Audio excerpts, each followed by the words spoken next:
They are trying to control, the oppositional force. but they will never, ever Win. Welcome to Walking the Plane. I'm your host, Rob Duff. Please hit the like and subscribe button below, and feel free to drop me any questions or comments you guys may have. Guys, today I'm going to be coming over one of the most interesting controversial topics of all time. And that's Flat Earth and the exploration and findings of Admiral Richard E. Byrd. Admiral Byrd was one of the most accomplished U.S. Navy commanders the Earth has ever known, if not the most. He's been compared to Indiana Jones, if that gives you any inclination as to how badass this guy was. He was born October 25th, 1888, and died March 11th, 1957, shortly around the time they told us that supposedly World War II was over. Admiral Byrd was essentially America's go-to guy for extreme exploration endeavors that no one else had the balls to do.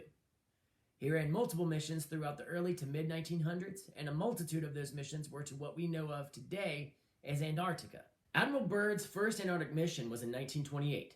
His expedition lasted about 2 years and was actually the mission that awarded him the promotion to admiral. His second conquest was from 1933 to 1940. He was also an advisor for other countries who desperately wanted his help in classified explorations.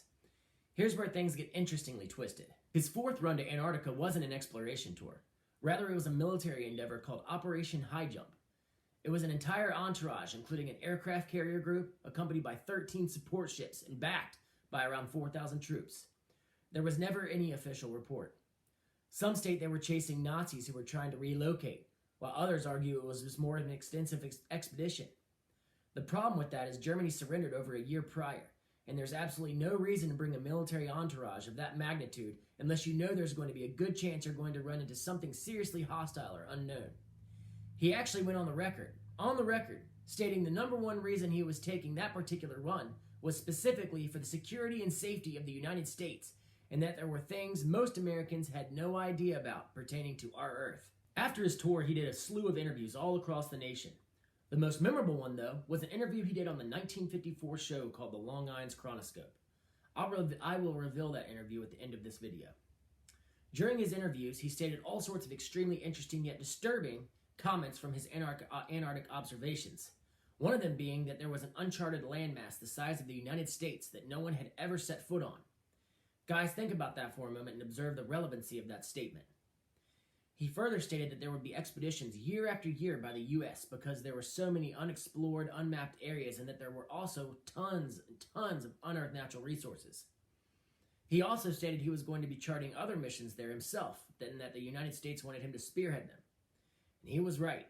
His next Antarctic expedition ran from 1955 to 1956, and it was called Operation Deep Freeze. He supposedly ran the mission until its end in 57, then came home.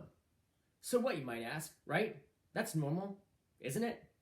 Yes, it is, except for what came next, and that's absolutely nothing. They all of a sudden ceased and stopped all exploration military missions pertaining to Antarctica. Soon after all the missions stopped, a massive treaty was formed as a military stopping force to any and all curious explorers who might have the urge to see just what Admiral Byrd had stumbled upon. What many of you don't know is that the only way to enter Antarctica or get to Antarctica is by plane or helicopter, as it is a massive ice plateau, hundreds of feet high, and cannot be entered by boat or vehicle, as it has been tried for hundreds of years. So everything that Admiral Byrd spoke of is beyond that massive shelf, secluded unto itself. Just think about that, folks. Think logically for a moment. Admiral Byrd found resources that would have fueled greedy companies for centuries to come. So what in the hell could make not only the U.S., but all other countries invested in Antarctica's exploration suddenly stop dead in its tracks? The answer to this, only a few elite know. However, we can investigate and make our own conclusions with the information we have. And make no mistake, this information is substantial. My research has led me to believe that Admiral Byrd came to a wall, an encapsulation, if you will, that he could not pass. There's all sorts of arguments over this in the FE community, but allow me to explain how I arrived at my conclusion. Shortly after the Treaty of Antarctica was erected, the United States launched another mission called Operation Fishbowl. Think about that name. Fishbowl. During this operation, the U.S. launched nuclear warhead after nuclear warhead directly up into the air, trying desperately to break or destroy something extremely high up. Russia had similar, or had something similar, and it has been argued that we were simply testing the capability of our weapons. But if that was the case, why don't we do the same thing nowadays with our new weaponry systems? Did you know all those crazy nuke videos you see online were during Operation Fishbowl or during Russia's experiments? Pretty crazy stuff, right? The name Fishbowl is also extremely suspect. There's numerous other reasons that it was obvious we were trying to either crack, break, or see how high something went, i.e. our enclosed dome. It strengthens the relevant argument that Admiral Byrd found the end of the Earth, and that they will go to no end to not let anyone else find it. To top it all off, NASA was founded right after Operation Fishbowl. You can't make this stuff up, people. It's our history. It was imperative the American people know that our heliocentric model has been solidified fully, and as we have now got people that walk in outer space and who have even been to the moon. And if you think about questioning it, you'll be labeled a tinfoil, hat-wearing idiot, even though you're bringing a substantially larger amount of pertainable information to the table than 99% of these people ever will. It's history and information like this that makes me question our elitist government's intentions, and as long as they continue to lie, I will continue to dig. With that being said, I appreciate you all watching this video. Please drop me any questions you may have, and you can also find me on Facebook in the link below, along with a few other videos. Don't forget to hit the like and subscribe button, guys, and remember, the period of being cattle is over.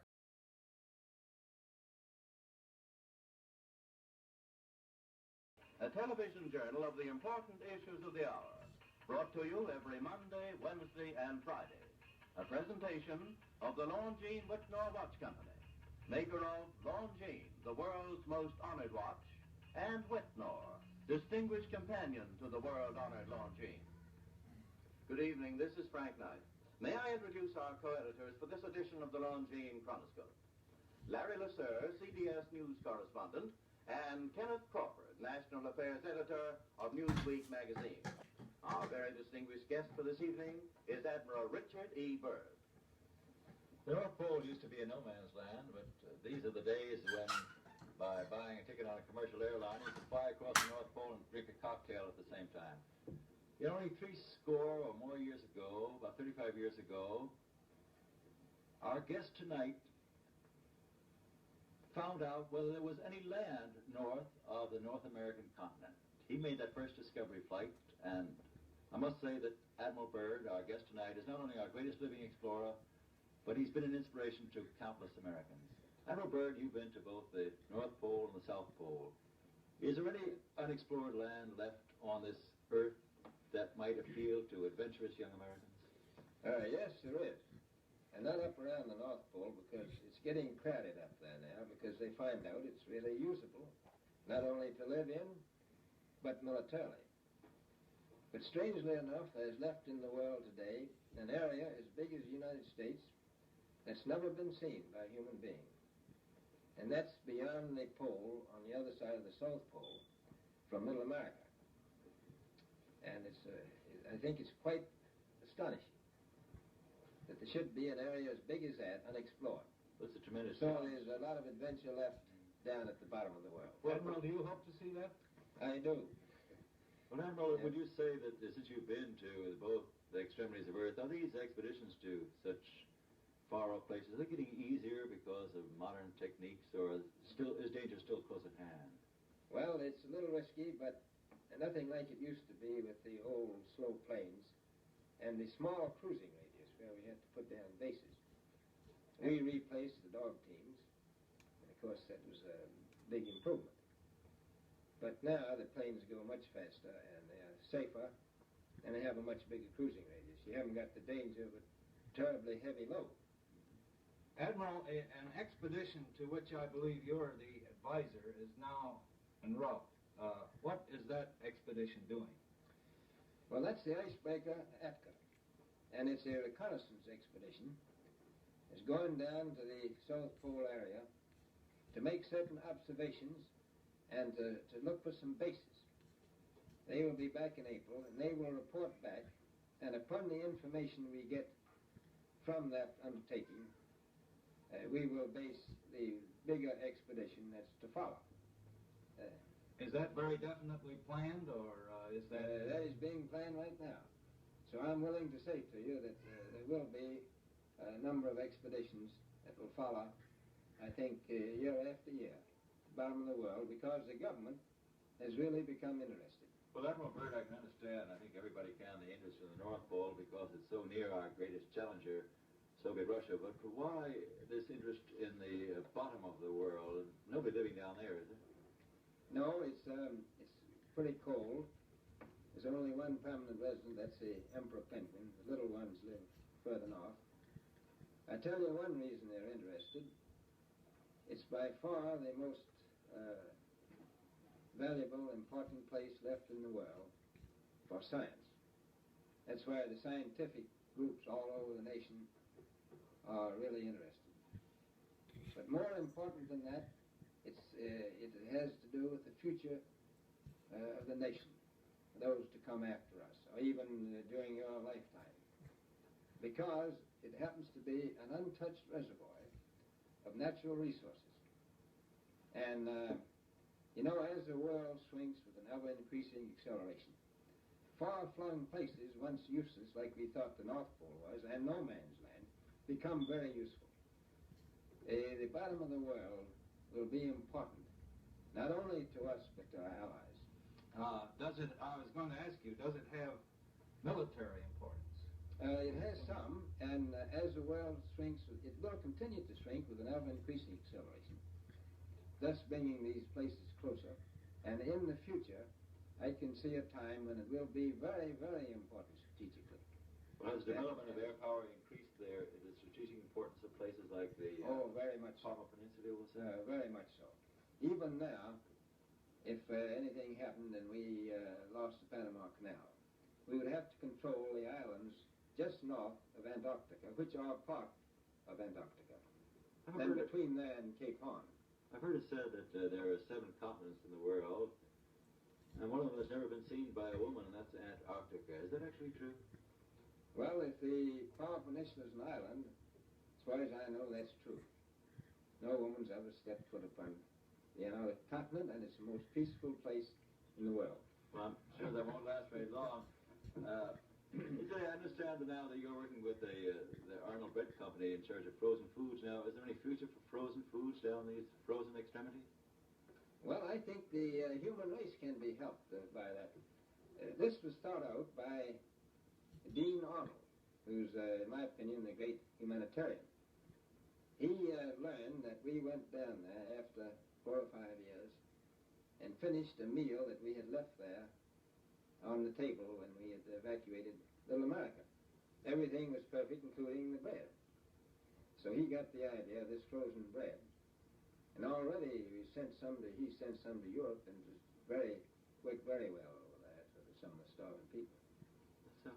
So you can stow it down to the Antarctic, and against the lean years, and you wouldn't have any people in the world really starving if you did that. So in the event of an atomic war... Stay there forever. Admiral, you speak of the resources of Antarctica. What are they? What are the natural resources there? Well, we've found enough coal within 180 miles of the South Pole in a great ridge of mountains. It's not covered with snow, enough to supply the whole world for quite a while. Well, that's the coal. Now, there's evidence of many other minerals. We are pretty sure there's oil. Now, that coal shows the bottom of the world. Now, by far the coldest spot in the world. Where that coal is gets 100 below zero in the winter.